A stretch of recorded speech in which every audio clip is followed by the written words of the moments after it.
तो एपिसोड की स्टार्ट में हम देखते हैं कि वो गोल्डन हॉर्न बीस्ट स्पेस से बाहर जाने की कोशिश करता है ताकि मास्टर होंग और मास्टर ली को वो मार सके। लेकिन हम देखते हैं कि वो स्पेस से बाहर जाते ही उसका ब्लड स्पेस में जाम होने लग जाता है, जिसके कारण वो आसमान से नीचे की ओर गिरने लगता है, जिससे हमें पता चलता है कि वो मर चुका है। तभी हमें दिखाया जाता है कि वहाँ पर जितने भी लोग थे ये सब चीज़ स्क्रीन पर देख रहे थे, जिसके कारण वो बहुत ज़्यादा खुश हो गए थे और सोच रहे थे कि गोल्डन हॉर्न बीस्ट अब मर चुका है। जिसके बाद हमें दिखाया जाता है कि एक मास्टर बोल रहा होता है कि क्या तुम्हें लगता है कि गोल्डन हॉर्न बीस्ट मर चुका है? तो सेकंड मास्टर से बोलता है शायद मर चुका होगा, क्योंकि मास्टर होंग और मास्टर ली ने दोनों ने मिलकर इसको पूरी ताकत से मारने की कोशिश की और मुझे लगता है इस बार इसकी पूरी बॉडी के साथ, इसकी सोल के साथ इसका हार्ट भी डिस्ट्रॉय हो गया है। तभी वो सभी मास्टर बात कर रहे होते हैं कि मास्टर ली और मास्टर होंग भी मर चुके हैं।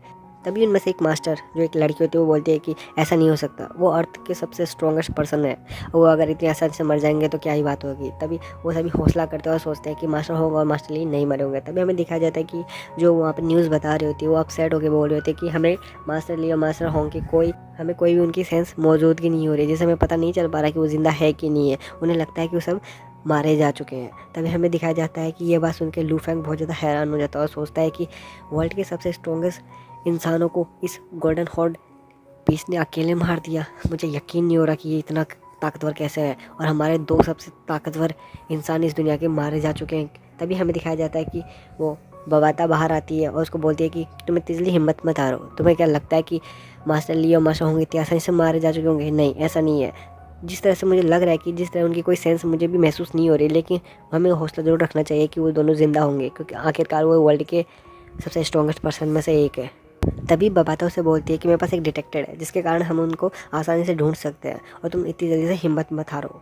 तभी हमें दिखाया जाता है कि लू फेंग और बबाता आपस में बात कर रहे होते हैं। तभी उनको स्क्रीन पर दिखाया जाता है कि वो गोल्डन हॉर्न बीस्ट दोबारा अपने आप को हील करने लग जाता है, जिसके बाद हमें दिखाया जाता है कि वो अपने हार्ट को दोबारा हील करने लग जाता है और वो हील अपने बॉडी को 30% तक कर लेता है। जिसके बाद हमें दिखाया जाता है कि उसकी हीलिंग पावर 30 के बाद नहीं जा पाती ऊपर, वो अपने आप को ज़्यादा हील नहीं कर पाता। जिसके बाद बाबा तो बोलती है कि अच्छा हुआ, शुक्र है कि हम ये अपने आप को सिर्फ 30% तक ही हील कर पा रहा है, हमारे पास एक चांस और है कि हम इसको अब मार सकते हैं। अब मारना थोड़ा आसान हो सकता है पहले के मुकाबले। जिसके बाद हमें दिखाया जाता है कि लू फेंग बोलता है कि ये अभी तक मरा नहीं है, इसको इसको मास्टर होंग और मास्टर ली ने इतनी बुरी तरह से जख्म किया था, तब कि उसके बावजूद भी ये मारा नहीं गया। जिसके बाद हमें दिखाया जाता है कि वहाँ पर जितने भी और मास्टर थे वो सब इसे देखकर बहुत ज़्यादा हैरान हो जाता है, और जितने भी लोग वो स्क्रीन पर देख रहे थे गोल्डन हॉर्न बीस्ट को, वो सब भी हैरान हो जाते और सोच रहे थे कि अब हमारी मौत पक्की है। तभी हमें दिखाया जाता है कि आसमान से मास्टर ली और मास्टर होंग नीचे गिर रहे होते हैं, जो कि बेहोश हुए होते हैं। वो दोनों ने आपस में हाथ पकड़ा होता है। जिसके बाद हमें दिखाया जाता है लू फेंग कुछ पास्ट की बातें याद करने लग जाता है कि किस तरह वो दोनों एक साथ रहे और किस तरह वो एक दो साथ मरने को जा रहे हैं। तभी लू फेंग बाबा से पूछता है कि इन दोनों को क्या हुआ, क्या ये दोनों मर चुके हैं? तभी बबाता बताती है कि ये एक टाइम लूप में फंस चुके हैं, शायद इस टाइम लूप में ये एक पल में भी आ सकते हैं और हज़ारों साल भी इनको लग सकते हैं, इसकी कोई गारंटी नहीं है, ये एक कोमा की तरह है। जिसके बाद हमें दिखाया जाता है कि लू फेंग बहुत ज़्यादा परेशान हो जाता है ये चीज़ देखकर, और तभी हमें दिखाया जाता है कि गोल्डन हॉर्न बीस्ट भी उन्हीं की तरफ आ रहा होता है ताकि वो उसको मार सके। जैसे ही गोल्डन हॉर्न बीस्ट उसको मारने को आता है, तभी वो सिल्वर रोबोट्स उसको बचाने के लिए आ जाता है। जिसके बाद वो मास्टर ली और मास्टर होंग को प्रोटेक्ट करते हैं और वो गोल्डन हॉर्न बेहमून पर अटैक कर देता है, लेकिन वो सिल्वर रोबोट्स उसको एक सिल्वर से लिक्विड सी चीज़ पे कैद कर लेते हैं। जिसके बाद हमें दिखाया जाता है कि बबाता लू फेंग को बोल रही होती है कि ये गोल्डन हॉर्न बीस्ट को मार तो नहीं सकते, लेकिन उसको कुछ टाइम के लिए आसानी से रोक सकते हैं। जिसके बाद हमें दिखाया जाता है कि वो बीस्ट में अभी इतनी ज़्यादा ताकत रहती भी नहीं है कि वो उनका मुकाबला कर सके, वो उनसे छुड़ा पाना ही उसके लिए बहुत ज़्यादा मुश्किल हो रहा है। जिसके बाद हमें दिखाया जाता है कि जो उसको जिस कवच में कैद किया था उसको एक पानी के नीचे वो फेंक देते हैं। जिसके बाद मास्टर होंग और मास्टर ली को आराम से बचा के लेके आ जाता है। जिसके बाद हमें दिखाया जाता है कि लू फेंग पास्ट याद करता है, जिसमें मास्टर ली और मास्टर होंग उसको बता रहे होते हैं कि तुम अब इस वर्ल्ड के तीसरे सबसे पावरफुल इंसान हो, अगर हम दोनों को कुछ हो जाते हो तो तुम इस वर्ल्ड को रूल करोगे और ह्यूमैनिटी को आगे ले जाओगे। तभी हमें दिखाया जाता है कि मास्टर ली की वाइफ को, जहाँ पर हमें दिखाया जाता है कि दो गार्ड आके मास्टर ली की वाइफ को एक चिप देते हैं और बताते हैं कि लू फेंग ने ये चिप भिजवाया है, जो कि मास्टर ली ने उनको दिया था तुम्हें भेजने के लिए। तभी हमें बताया जाता है कि वो दोनों उसकी वाइफ को बता रहे होते हैं कि मास्टर होंग और मास्टर ली अब इस दुनिया में नहीं रहे, वो दोनों मारे जा चुके हैं। तभी हमें दिखाया जाता है कि वो लड़की यानी मास्टर ली की वाइफ एक कमरे में आके रोने लगती है और हमें दिखाया जाता है कि वो चिप जो उसको दिया होता है उसके अंदर एक प्रोजेक्टर होता है जो कि मास्टर ली का होता है। वो उसको बता रहा होता है अपने पास से रिलेटेड कुछ बातें, जिसके अंदर बता रहा है कि हम कुछ साल पहले एक दूसरे से मिले और हमने अच्छा टाइम स्पेंड किया। मुझे याद है वो पहली दिन जब तुम और मैं एक साथ मिले थे। तो मैं ये मिशन में जा रहा हूँ जिसके अंदर मैं और मास्टर होंग मिलकर उस गोल्डन हॉर्न बीस्ट को मार देंगे और विश्वास करो मुझ पर, हम दोनों उसको मार कर वापस आएंगे ताकि वो ह्यूमैनिटी को ख़त्म ना कर सके। इसके बाद हमें दिखाया जाता है ये सब सुनकर वो और ज़ोर से रोने लगती है और बोलती है कि मैंने तुम्हें खो दिया है।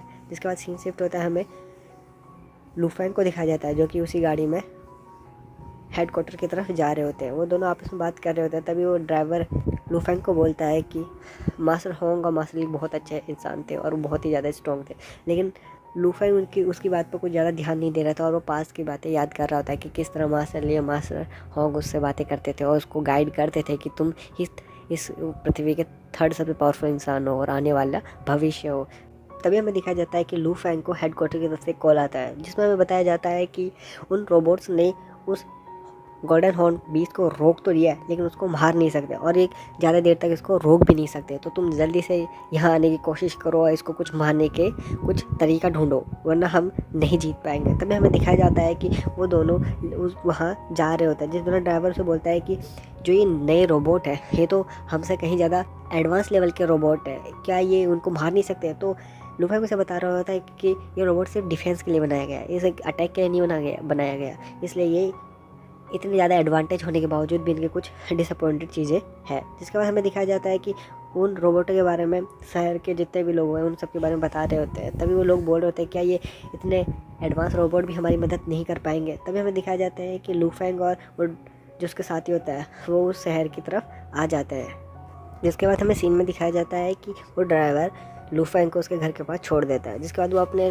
घर में जाता है और अपने हेडक्वार्टर में जाता है जहाँ पर उसका खुद का पर्सनल रूम है और वहाँ पर वो देख रहा होता है कि बाहर का हालात क्या होता है। वो देखता है कि चारों तरफ सिर्फ तबाही मची होती है। जिसके बाद वो बहुत ज़्यादा टेंशन और बहुत ज़्यादा परेशानी में होता है और वहाँ पर अपना सर पकड़ के बैठ जाता है। जिसके बाद बबाता बाहर आती है और उसे समझाती है कि तुम कुछ नहीं कह सकते क्योंकि ये गोल्डन हॉर्न बीस्ट बहुत ही ज़्यादा ताकतवर है, वर्ल्ड के 2 सबसे स्ट्रॉन्गेस्ट पर्सन इसको रोक नहीं सके, तो तुम क्या करोगे? तो इस तरह तुम हिम्मत मत हारो और शांत रहो। जिसके बाद हमें दिखाया जाता है कि बबाता उसे कुछ सजेशन देती है कि क्यों ना हम दोनों इस दुनिया को छोड़कर दूसरे प्लेनेट में चले जाए क्योंकि ये गोल्डन हॉर्न बीस्ट सबको मार ही देगा। अभी इसकी 30% ही पावर रिकवर हुई है लेकिन ये 2 से 3 दिन बाद या उससे पहले भी अपनी फुल पावर रिकवर कर लेगा। जिसके बाद इसे रोकना तो बिल्कुल नामुमकिन हो जाएगा। अगर हम इसे 30% पावर के साथ ही इसको मार सकें तो ही इसका हमारा कुछ लास्ट चांस है, उसके बाद हम इसको बिल्कुल भी नहीं मार पाएंगे। तभी बबाता की इन सभी बातों को सुनकर लू फेंग को बहुत ज़्यादा गुस्सा आ जाता है और बोलता है कि तुम भला ऐसा कैसे बोल सकती हो कि मैं अपने परिवार को लेकर यहाँ से चला जाऊँ दूसरे प्लेनेट में? ये पूरा देश मेरा प्लेनेट है और मैं ही इस देश का और इस दुनिया का आखिरी शख्स हूँ जो सबसे ताकतवर है। मेरे ऊपर ही सारी जिम्मेदारियाँ हैं और तुम चाहती हो कि मैं सारी जिम्मेदारियाँ छोड़ के चला जाऊँ और भाग जाऊँ? तो बबाता से बोलती नहीं, मेरे कहने का मतलब ये नहीं है, तुम गलत समझ रहे हो। तो लू फेंग को बहुत ज़्यादा गुस्सा आता है और बोलता है कि तुम मुझे क्या डरपोक समझ रहे हो? मैंने मास्टर होंग को वादा किया है कि जब तक मेरी आखिरी सांस चलेगी मैं तब तक इस दुनिया की हिफाजत करूँगा। इसके बाद बबाता से बोलते हैं तुम बहुत ज़्यादा जज्बाती हो रहे हो, ये जज्बात तुम्हें लड़ने में सहायक नहीं कर सकती। जिसके बाद बबाता उसे बताती है कि मैं लाखों करोड़ों साल पहले इस पृथ्वी पर रह रही हूँ। जिसके बाद मैंने कई लोगों को देखा है, कई मोटल्स को देखा है मरते हुए। जो तुम जिस पृथ्वी की बात करो न जाने इससे कितने बड़े बड़े ग्रह भी मिट्टी में मिल चुके हैं और वो मारे जा चुके हैं। ये पृथ्वी तो एक छोटा सा उनके सामने कण है जो कि ख़त्म हो रहा है और तुम इस ह्यूमैनिटी के लास्ट पर्सन हो जो इस ह्यूमैनिटी को आगे ले जा सकते हो और तुम ही मर जाओगे तो फिर ये ह्यूमैनिटी कहाँ से आगे जाएगी? इसलिए मैं तुम्हें बोल रही हूँ कि तुम मेरे साथ चलो अपनी फैमिली को लेकर ताकि ह्यूमैनिटी को आगे जाके बचा सके। लेकिन लू फेंग उसकी बात नहीं मानता। जिसके बाद लू फेंग उसे गुस्से से बोलता है कि जब तक मेरे में आखिरी सांस रहेगी और आखिरी खून का कतरा रहेगा तब तक मैं इस दुनिया के लिए लड़ूंगा। और यही सब बोलते हुए उस गेट से बाहर चला जाता है। जिसके बाद हमें दिखाया जाता है कि बबाता वहाँ पर सैड होके बैठ जाती है और यही चीज़ सब दिखाते हुए यह एपिसोड यहाँ पर ही ख़त्म हो जाता है।